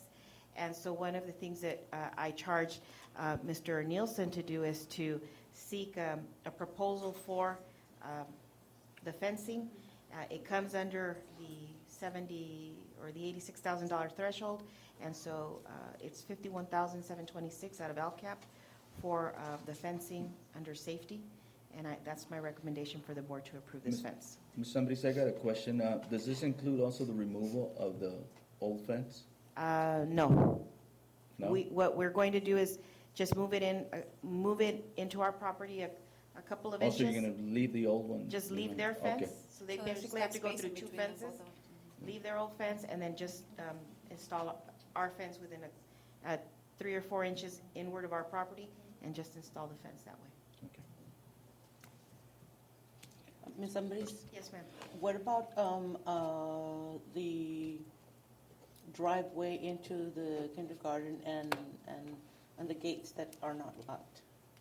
And a fence that's right around the property and it is part of our fence? I will have Mr. Nielsen speak to that real quickly. I think that's being taken care of, but I need to verify. That's correct. We walked the site with the contractor, and we pointed out all areas of concern, not just that fence on the south side. It's the gates entering into the preschool area, that whole area where the fence is kind of laid down on the side, and then plus new fencing around where the portable classrooms are on the back side of that. So it's and then plus the gate on the north side that's constantly where the pole is bent and it creates a gap. All that's getting replaced. So I don't know if you've been out there at night, but in particular with the fence being open and it being dark in there, that is a prime place for drug activity. So I don't know if it's going to include maybe motion detector lighting, something on the back of the classrooms. I think that would be useful. and I believe we are with the LCAP. We budgeted for more exterior lights, and that's one of In that area? in all schools, in all dark. Not to mention areas. that the road has potholes galore. You say the word, and we'll move. I say the word. All right. How about the rest of the board? I'd love You said I say the word. I'd love to do some repaving. Okay, I need 3 more words. Thank you, Ms. Aguilar. You're welcome. Is there any more discussion? Is there a motion? Motion to approve. Motion to approve by trustee Calderon Jr. Is there a second? Second. Second by trustee Real. All those in favor, please respond by saying aye. Aye. Aye, motion unanimous. Moving on to K8, proposal for the voter poll survey for the 2016 November bond. And we've had, the board requested for proposals for a voter poll survey to see whether our community would be in support of a bond on the November 16 ballot, the November 2016 ballot. And the purpose of this survey is just to, in essence, identify whether or not there's voter support for our planned district improvements. You know, as you're very well aware, it comes up at every LCAP meeting, it comes up at every board meeting. Our school district is in need of a lot of improvements, especially at Calexico High School and Dual School. And Enrique Camarena needs a lot of improvements, and a lot of that could is contingent upon, obviously, whether or not we can, any significant changes, whether or not we can secure a bond.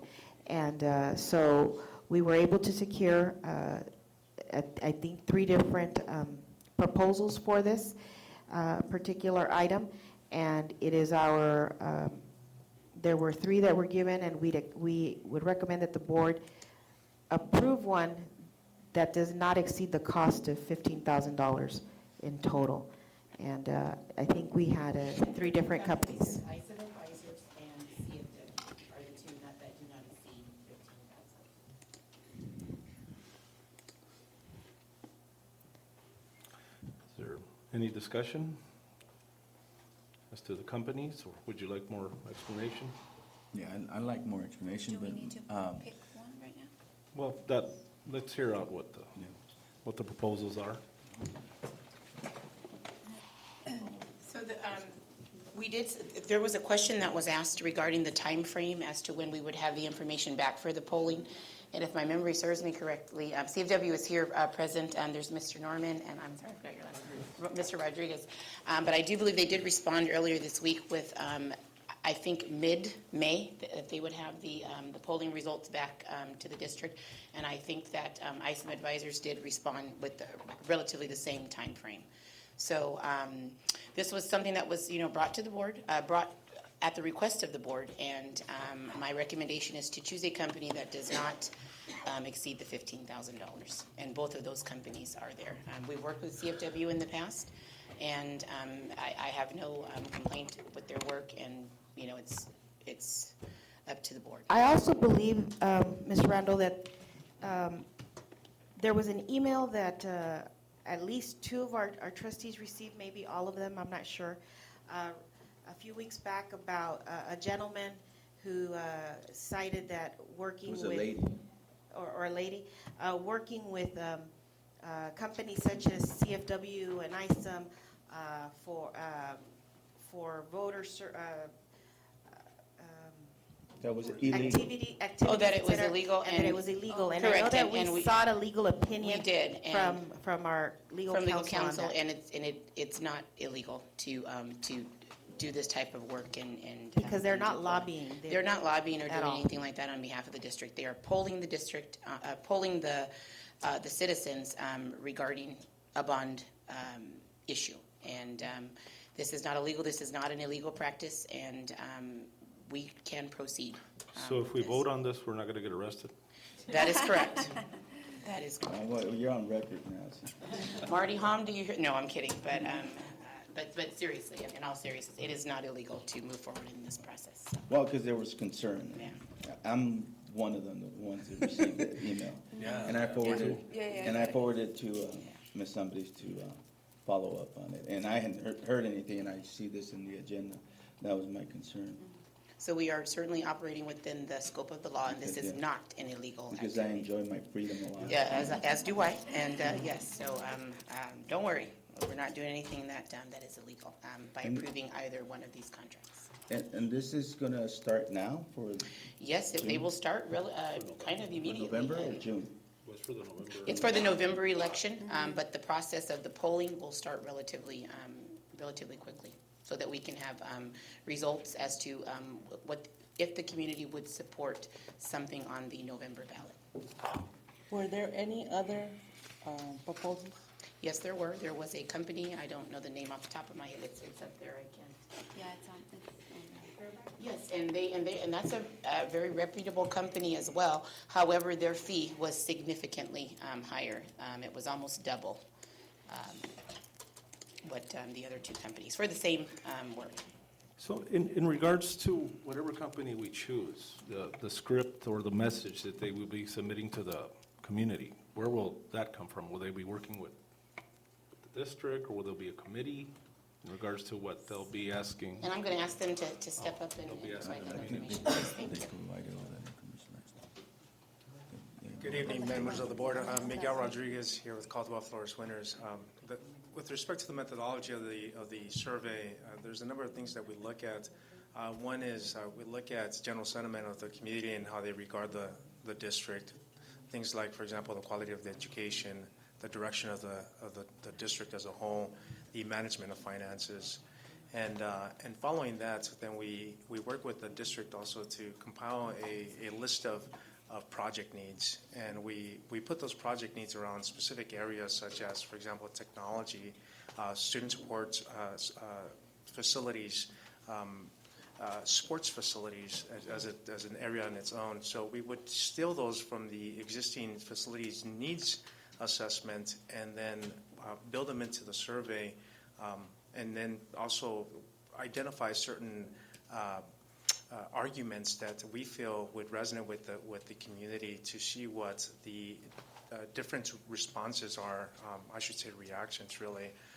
All of that would come through a course of about a 15 or 20 point survey, and that would reflect ultimately what we see as being the primary needs of the district, and certainly how then the community feels about those needs, and where then are the connections between preferences and then needs. Those obviously would culminate into the facilities and financing plan that we would then proceed with following the survey if we find that there is significant support for a potential bond on the 2016 measure. Okay. Okay. And just so we have no confusion, this particular contract is only for the polling piece. It's just for that piece of it.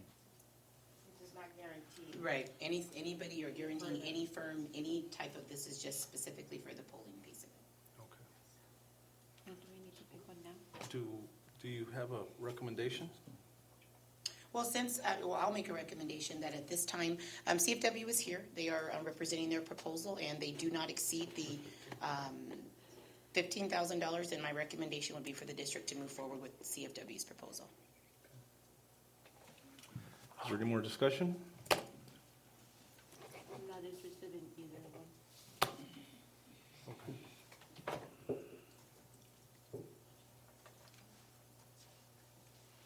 As to the item itself, trustee, or, As to either of the proposals. oh, understood. I don't know. Is there a motion? Well, yeah, because I think it was explained to us last Yeah. time, right, when they came into the presentation What and would the they do? pamphlets, and well, I think it's something that we should get on the ballot for Ballot. November. Okay, So I think, you know, so are you motioning to yeah, approve? I I motion will to. second it. Okay. Motion by trustee Real to approve, second by trustee Calderon Jr. All those in favor, respond by saying aye. Aye. Aye. Aye. Motion passes unanimous to approve. I'm sorry. It specified the company. I'm sorry. Oh, I'm sorry. Make a Okay. motion to approve CFW to do the bond for us in, for the November ballot, starting in June. The voter survey. Oh, voter survey, sorry. Okay, so there's a motion to approve K8, the voter survey, awarding the bid to CFW to do the voter survey. Motion made by trustee Real, second by trustee Calderon Jr. All those in favor respond by saying aye. Aye. Aye. Aye. No. Motion passes 3-1. Trustee Real, trustee Calderon Jr., and trustee Ortega voting in favor, trustee Aguilar voting against.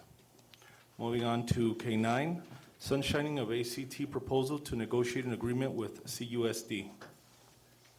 And as Mr. Taylor mentioned earlier in his ACT statement, ACT is sunshining their proposal to amend Article 19, I'm looking at the Roman numerals, Article 19, salaries and benefits of their current contract. Their proposal requests that CUSD adjust unit member salaries by 7.72% for the 16-17 school year, in addition to eliminating the five-year step freezes after the 15, 20, and 25-year steps. ACT is further requesting that the new step schedule include step years 16, 17, and 18 to replace step years 20, 25, and 28. At this time, it's not a fiscal impact, it's just the sunshining of their proposal. Any discussion? Is there a motion to approve? Motion? To accept. I'm sorry. Is there a motion to accept? Second. Motion by trustee Aguilar to accept The sunshine? the sunshine, correct. Second by trustee Real. All those in favor, respond by saying aye.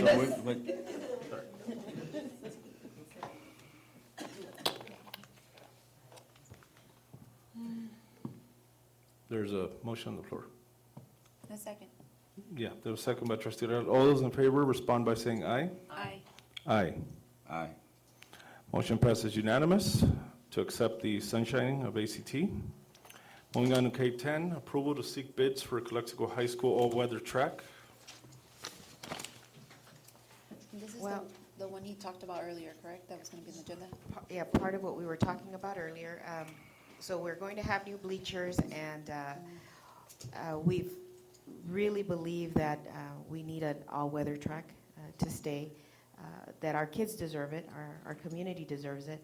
And the best time actually to install an all-weather, a new track is probably right now, because we're going to already be doing all the heavy work for the bleachers there. We'd like permission from the board to seek bids to see what this is going to cost. I don't know if it's something that we can do, but if it's something that we can feasibly somehow do, then we'd like to at least have the permission from the board to seek the bids. And I have a question for Mike. So if we went ahead and seek the bids, and we've already exhausted our one-time, where would this money come from if we start on the? Okay. So that's a great question. We only have $215. That was we only have $215. I know it's so, not going to be $215. No, that's out of, that's not in that budget. So as we're reestablishing the Measure J committee, since it does focus a lot on facilities and those types of things, that's going to be some of the conversation to be held at the Measure J committee once reestablished, with the hopes there's about $630,000.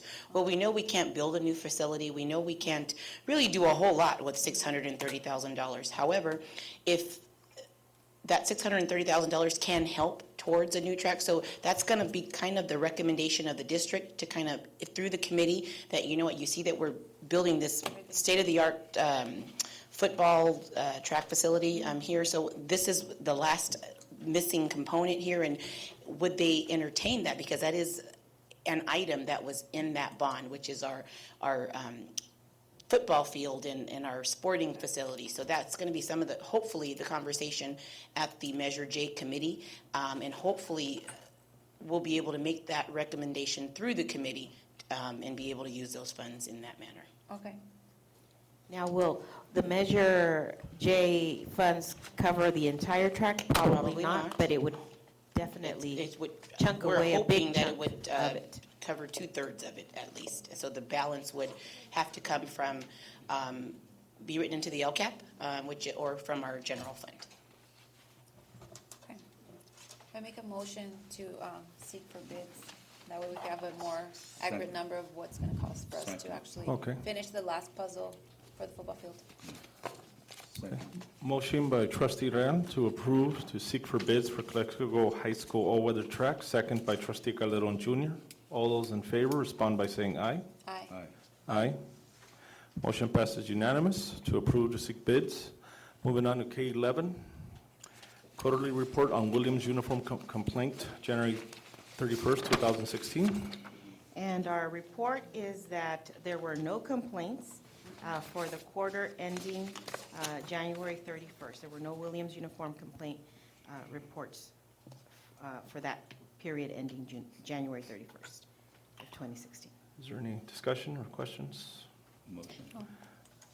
Motion to approve K11 Second. by trustee Calderon Jr., second by trustee Real. All those in favor respond by saying aye. Aye. Aye. Motion passes unanimous to approve K11. Moving on to K12, approval of the Workforce Innovation and Opportunity Act, Title II, Adult Education and Family Literacy Act grant funding reapplication.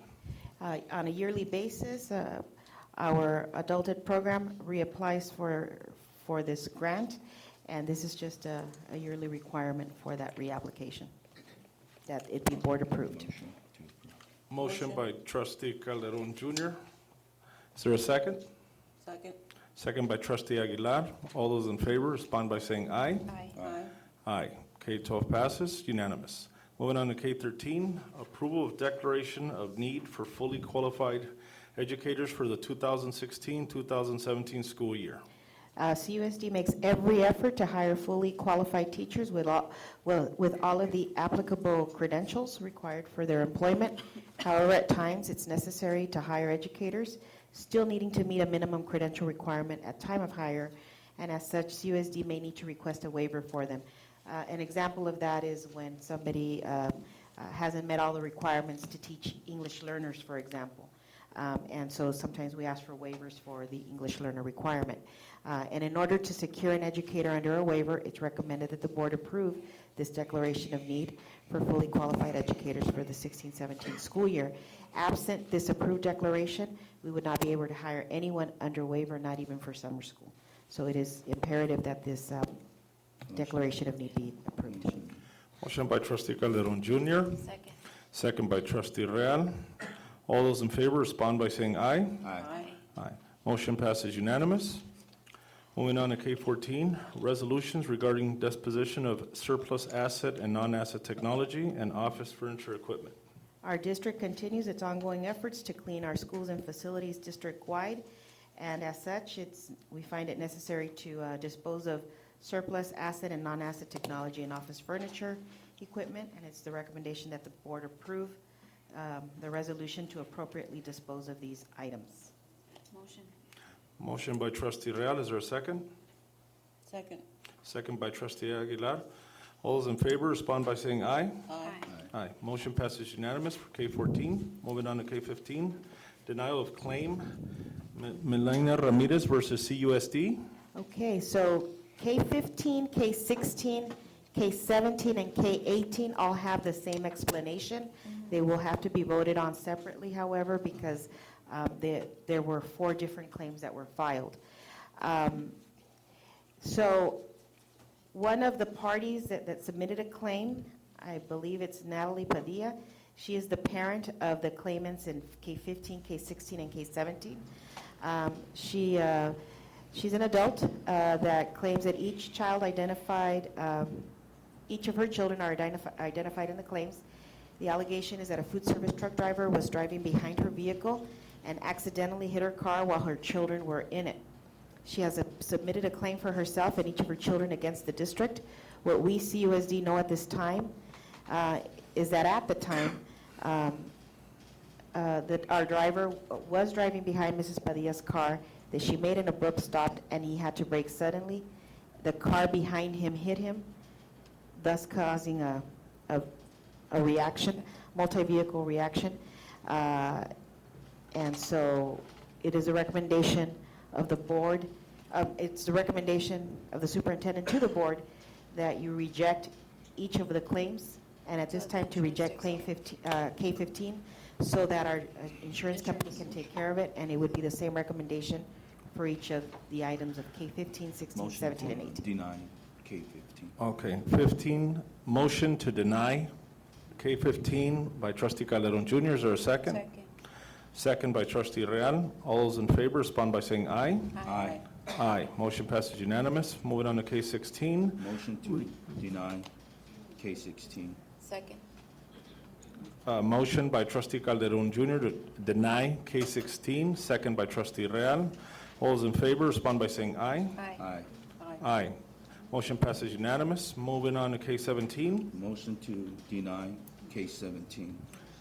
Motion to reject the claim for K17. Is there a second? Second. Second by trustee Real. All those in favor respond by saying aye. Aye. Aye. Motion passes unanimous. Moving on to K18. Motion to deny K18. Motion to deny K18. Your mic's off. Your mic's off. Second. Motion by trustee Calderon Jr. to deny K18. Second by trustee Real. All those in favor respond by saying aye. Aye. Aye. K19, certificated employment report. We have not addressed that yet in closed session, so we need to go back to closed session. Okay, it is now 8:49, so we will reconvene to We need closed to session. extend. Cito's not here. Oh, that's right. Oh, I have a message from Mr. Cito Calderon. He wants me to relay to the public that, to please excuse his leaving the board meeting. He was just advised that his grandmother passed away. And so that is, he will not be returning to the meeting. Okay. So, thank you. So we do need to extend the meeting. We're hitting 9 o'clock. We do need to extend the Is meeting. there a motion to extend till Motion to extend for an hour. an hour? So, Second. till 10? Second. Motion to extend till 10. Motion made by trustee Aguilar, seconded by trustee Calderon Jr. All those in favor respond by saying aye. Aye. Okay, we will now reconvene to closed session. Thank you.